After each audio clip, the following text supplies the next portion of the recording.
Long ago, in the peaceful Ukwuani village of Umu Ezeshi, where the cock announced every sunrise and children laughed beneath mango trees, there lived twin sisters who were named Udoka and Ebeoka. Udoka was the first of the twin sisters, followed by Ebeoka. Their parents were respected farmers, and their father, Pa Ekajaku, often said a proverb that Ufweka Kwangweka, meaning two hands wash each other, but one hand cannot wash itself. As twin children, you always carry that Udoka bowl. and Ebeoka were inseparable. They loved each other so much that no one could come in between them. They fetched water together from the spring, gathered firewood in the forest, and sang moonlight songs with other children at night. Whenever one cried, the other wiped away the tears, and so the bond was very strong. The villagers admired them. They will remain together forever. You always carry that bowl. Always say when they pass by. No one imagined that love could one day become bitterness. One rainy season, their parents died after a strange sickness swept through nearby villages. The loss broke both sisters, and it was a thing of despair. Their father's farmland, goats, and family compound became the center of arguments among distant relatives who wanted to covet most of them for their own use because the girls did not know all their parents' properties. An ambitious uncle named Onukpa secretly encouraged Ebeoka to claim the larger share so that he could take most of it from her. But he knew she was the younger one. Udoka is already married, he whispered to Ebeoka. The inheritance should remain with you because you are not yet married and you are in the house. Ebeoka listened. Udoka, who had gotten married 2 years ago, lived with her husband 2 streets away from her parents' home, while Ebeoka, still unmarried, lived in their parents' house. When the village elders divided the property, Ebeoka remained silent as Udoka got less than what she deserved as the senior child of the family. The silence between the two girls hurt more than the inheritance itself. Yes, the silence between the two girls hurt more than the inheritance itself. Udoka looked into her sister's eyes. You knew the truth, sis. Ebeoka lowered her head but said nothing. That silence became the knife that cut their relationship. Udoka returned to her husband's small hut where she lived and managed her new home with love. She cried every night. Whenever neighbors mentioned Ebeoka's name, she walked away. One evening, her husband Ndubisi gently advised, "My love, bitterness is like drinking poison and expecting another person to die," he said. "So stop all the worrying, dear. Everything will be fine." But Udoka shook her head and replied, "I lost my parents only once. I also lost my sister the same day," she said. "It's not easy for me. Though her sister did not die, but the incident that happened was just like someone losing someone in her life." Her husband understood, but there was nothing he could do about it. And so years passed. The sisters attended the village festival separately, unlike the way they used to do. The situation was so bad that if one entered the market, the other quietly left the market. Even after Ebeoka married and got her own children, their children grew up as strangers. The entire village mourned the broken family. Although Eboka appeared successful, peace refused to enter her heart. At night, she remembered childhood songs she had sung with her twin sister. She remembered sharing roasted corn with Udoka beside the river.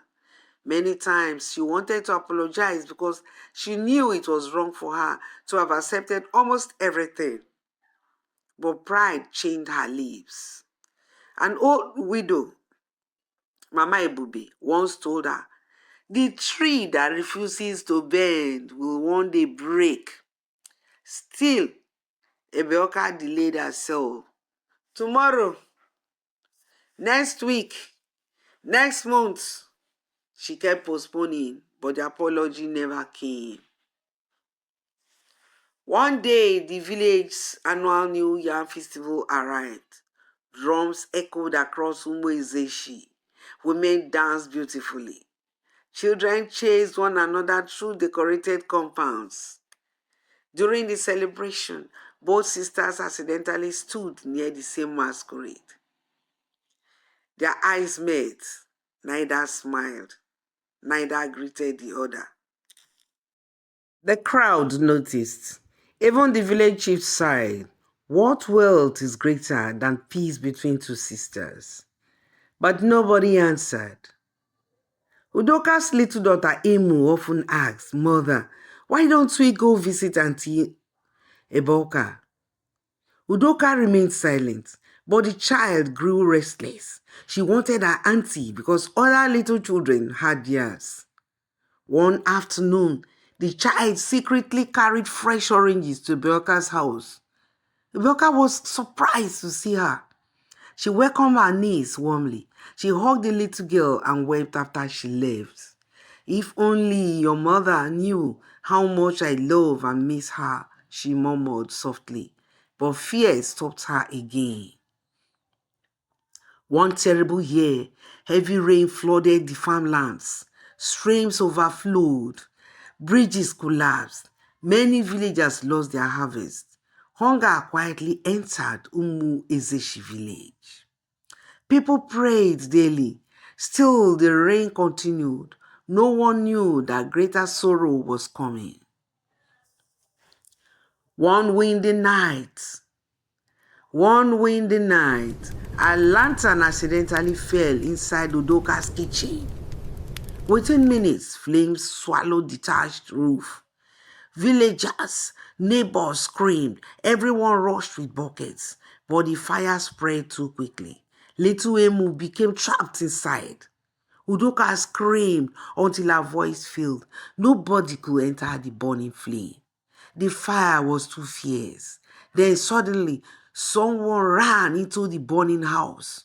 It was Eboka, her twin sister. The entire village paused. Would she survive? Moments later, Eboka emerged, carrying little Emu in her arms. The child survived. They both survived. But burning wood fell upon Eboka's back as she was about to cross the doorway. She collapsed. The village healer tried to revive her as she struggled to treat her wounds for many weeks.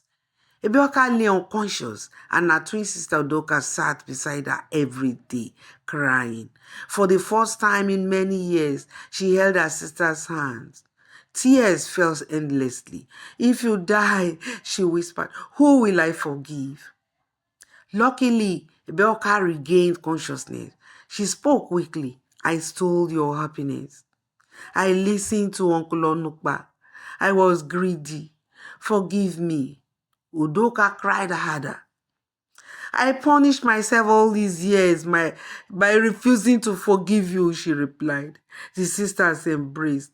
Even the village healer wiped away tears. Outside, the first rainbow after many weeks appeared across the sky. The villagers smiled. Peace had finally returned. Months later, Uncle Onukpa became seriously ill. No relatives stayed with him. The same greed that separated the sisters left him lonely. Before his death, he confessed publicly, I destroyed my brother's family because I wanted their land. The villagers learned a painful lesson. A liar may win today, but truth walks further. The sisters and their husbands rebuilt the burnt huts, the house together. Their children played together every evening. The farmland, once divided by greed, now produced food for both families. Every harvest season, they shared crops with both widows and orphans. Whenever young people quarreled, elders pointed to the sisters and said, Remember, children, Udoka and Ebioka, the twins. Forgive before tomorrow becomes too late. Because sometimes tragedy does not only destroy, sometimes it heals what pride has broken. And from that day, the people of Umwezish never forgot another proverb. The river may separate two banks, but the same water touches both banks. The moral lesson of this story, my people, is that forgiveness heals wounds than anger keeps open. Forgiveness heals wounds that anger keeps open. Pride can destroy families, but humility rebuilds them. Wealth gained through dishonesty never brings lasting peace. My dear people, never postpone an apology because tomorrow is never guaranteed.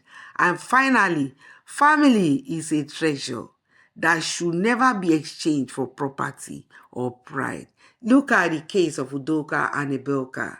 It took them almost the life of people for them to get reconciled. Learn a lesson from this. Thanks for watching.